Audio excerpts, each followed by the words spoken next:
Hi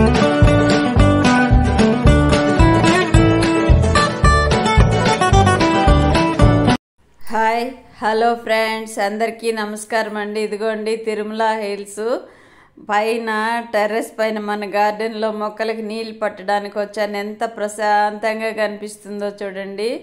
మబ్బులు వేసుకొని ఉంది, ఎండ వస్తుంది, రెండు మిక్సింగ్. ఎంత బాగుందో కదా తిరుమల హిల్స్ చూస్తుంటే. ఇక్కడైతే మొక్కలకి అన్నిటికీ నీళ్లు పట్టానండి. ఇదంతా కొంచెం అక్కడక్కడ ప్రూనింగ్ చేయాలి. ఒక్కొక్క రోజు కొద్దిగా చేస్తున్నాను ఓపిక చేసుకొని. లేదంటే గార్డెన్ చెప్పాను కదా అన్నీ పాడు చేసాయండి. కోతులు తొట్టిలతో కూడా ఇంచి పడేసాయి. అదిగోండి కనిపిస్తున్నాయి కదా తొట్టెలు ఇరిగిపోయినవి. అవన్నీ తీసేసి వేరే రీపోర్టింగ్ చేయాలండి. వేరే తొట్టెల్లో మార్చి పెట్టాలి. మన గార్డెన్లో పువ్వులు చూడండి ఎంత బాగా సింగారంగా పూస్తున్నాయి కదా. గన్నేరు పువ్వులు గుత్తులుగా పూస్తున్నాయండి. ఎక్కడైతే యాజ్ రొటీన్ వర్క్ అండి.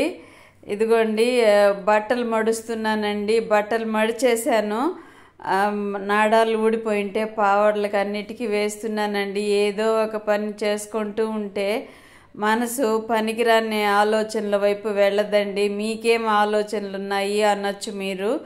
మనిషి అయి పుట్టిన తర్వాత చనిపోయే సమయంలో కూడా మంచంలో ఉండే వాళ్ళకు కూడా ఏదో ఒక ఆలోచన వస్తూనే ఉంటుంది ఫ్రెండ్స్. దాని గురించి చింతపడుతూనే ఉంటారు. మృత్యులు సమయంలో కూడా మనిషికి ఏదో ఒక సమస్య ఉండనే ఉంటుంది. అంతే కదా, మానవ జన్మ అన్నీ సమకూరినా సరే ఏదో ఒక లోటు ఉండనే ఉంటుంది కదండి. అలాగే ప్రతి మనిషికి ఏదో ఒక సమస్య ఉండవచ్చు. నాడాలన్నీ ఓల్డ్ అయిపోయినాయండి, తెగిపోతున్నాయి. అందుకని మార్చి తీసేసి వేరేటి వేస్తున్నాను. అదైతే శుభ్రంగా మడిచి పెట్టేస్తున్నానండి. బట్టలన్నీ కూడా వెనకల తమలపాకు మొక్క చూడండి చిన్నిగా పెరిగి ఒక తొట్టిలో తెచ్చాను. 3 మొలకలు ఉన్నాయండి అందులో.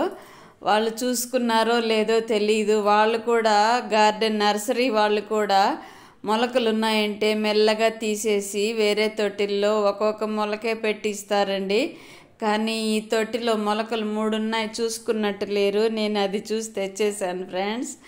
నాకు బాగా ఇష్టం మొక్కలంటే, చెప్తూ ఉంటాను కదా. ఆ మొక్కలన్నీ 3 వైపులా పెట్టాను.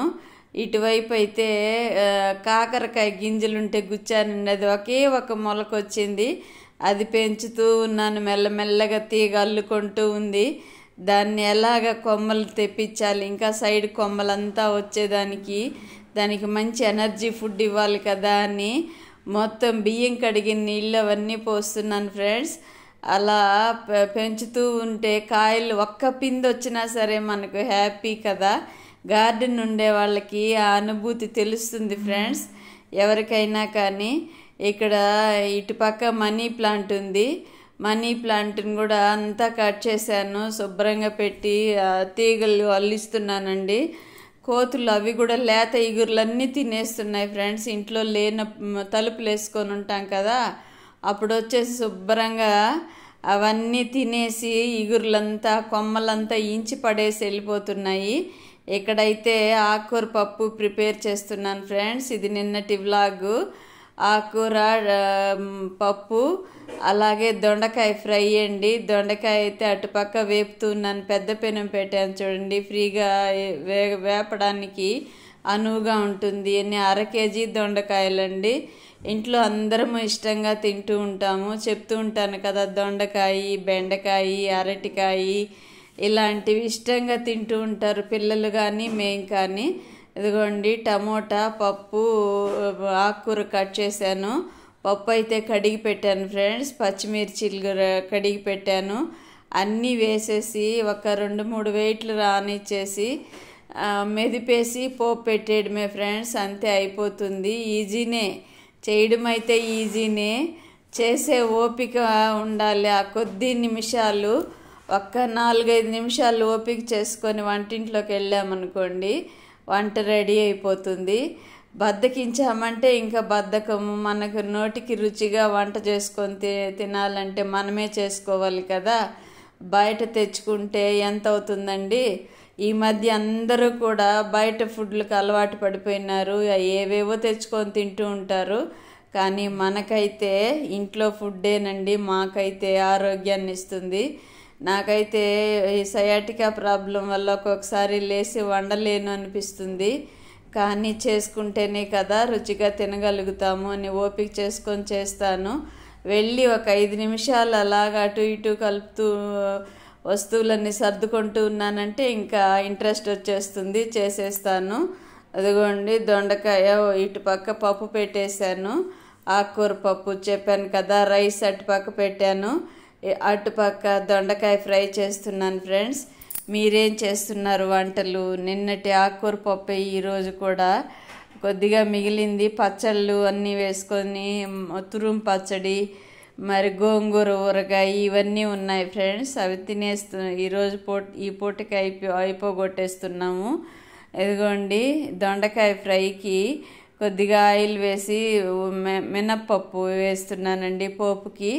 అది క్రంచీగా తగులుతూ ఉంటేనే ఫ్రైకి తినబుద్ధి అవుతుంది. ఇంట్లో మాకు పిల్లలు చిన్నప్పటి నుంచి వాళ్ళకి అది అలవాటు చేసేసానా, అది అలవాటు ఆచారంగా మారిపోయినట్టు అయిపోయింది. అది లేకపోతే గొణుగుతూ తింటారు, అసలు వేయకుండా ఉంటే అసలు ముట్టుకోరు. ఒక్కొక్కసారి ఏంది ఇలా చేశారు అంటూ ఉంటారు.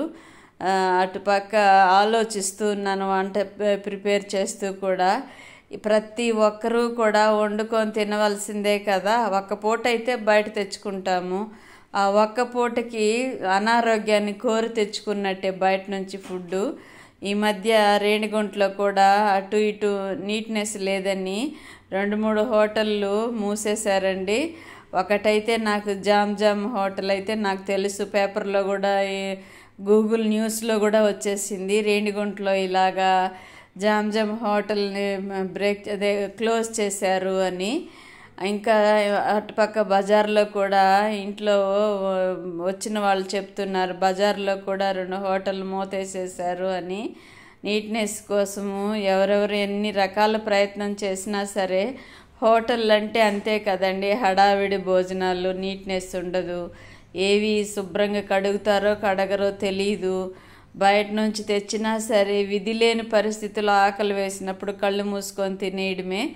అయితే కొందరు 3 పూట్ల హోటల్ ఫుడ్కి అలవాటు పడిపోతారండి. అది అలవాటైపోయి ఆఖరికి ఎన్నో రకాల ప్రాబ్లమ్స్ని కూడా మనం ఎదుర్కొంటున్నాం కదా, చూస్తున్నాము. మన ఇంట్లో మన పిల్లలే బయట ఫుడ్ని ఇష్టపడతారు, తెచ్చిపెట్టామంటే అన్డైజెషన్ అయ్యి అదొక బాధ మళ్ళా పిల్లలతో పడాలి. ఇంట్లో కానీ చేసుకున్నామంటే ఈ ఉప్పు కారము పసుపు అలాంటివి తగ్గించి వేసుకొని తింటే ఆరోగ్యంగానే ఉంటాం కదండి. మన ఇంట్లో ఫుడ్కి బయట ఫుడ్కి ఎంతో తేడా ఉంటుంది కదా. ఎక్కడైతే పప్పు ఉడికిపోయింది, పోపు పెట్టడానికి రెడీ చేస్తున్నాను. ఆకుకూర పప్పు అంటే పోపు అలా పెట్టి వదిలేయడమే, పోపు పెట్టేసి పప్పు వంపేసామంటే ఇంకా అంతేనండి, ఆకుకూర పప్పు ఈజీగా అయిపోతుంది. ఇక్కడైతే దొండకాయ లేటుగా వేగుతుంది కదండి, దానికోసం వెయిట్ చేస్తున్నాను.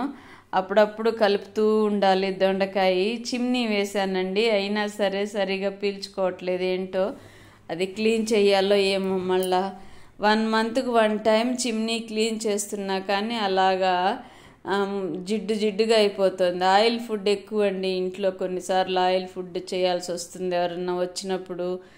మనం ఏదన్నా తినాలన్నప్పుడు బోండాలు, బజ్జీలు, గారెలు ఇలా చేస్తూ ఉంటామా, ఆయిల్ అంతా జిడ్డంతా లాక్కుంటుంది. ఇది ఈ మధ్యనే 1 మంత్ కిందే చేశాను, కానీ మళ్ళా క్లీన్ చేశా చిమ్నీ, మళ్ళా మురికి పట్టేసినట్టుంది. ఇంకా చూడాలి ఫ్రెండ్స్. అయినా నా వ్లాగ్స్ ఎలా ఉన్నాయి మీరు తప్పకుండా చూసిన వాళ్ళు ఒక లైక్ చేయండి, షేర్ చేయండి, సబ్స్క్రైబ్ చేయండి ప్లీజ్ ఫ్రెండ్స్. ఆకుకూర సో యమ్మీ అండి, చాలా బాగుంది. ఇక్కడైతే అన్నీ క్లీన్ చేస్తున్నానండి, గిన్నెలు అవన్నీ కూడా సర్దుకుంటూ ఉన్నాను. ఆ పని అయిపోయిన తర్వాత ధనమ్మ అంట్లు కడిగింది కదా, అవన్నీ కింద పెట్టేస్తున్నా స్టాండ్, అవి తీసి ఇప్పుడు ఇవన్నీ సర్దుతున్నాను ఫ్రెండ్స్.